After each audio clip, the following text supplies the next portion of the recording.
ریمونولوژی شلوری کانترلوری بعد زمانی که این آمد میکشم کنار گرفتم اگر صورت درگیری بالا بود همینجا میتونم با آرنج بخورم اصلا لازم به استفاده از پاتا نمیده. اگر نه صورت کم بود یا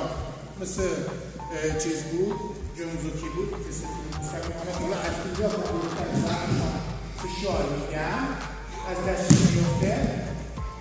چند میزنم به شستش انگشت شست خودم میذارم این انگشتش کوچیک و انگشت میانیش بعد دست میذارم برای همینجوری مستقیم میذارم میشتر کنم رو به بیرون به آرنجش خمشه بعد میکشم رو به پای با آخرین میگرم اگر نره حتما آرنج و کتفش از جا در حالا میتونیم سریع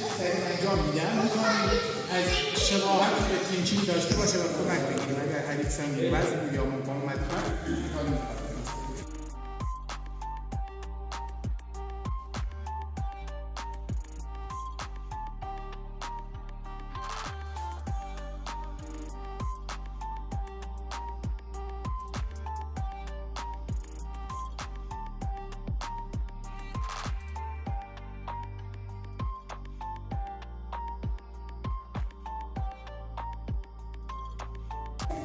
میگن کاتا سوپی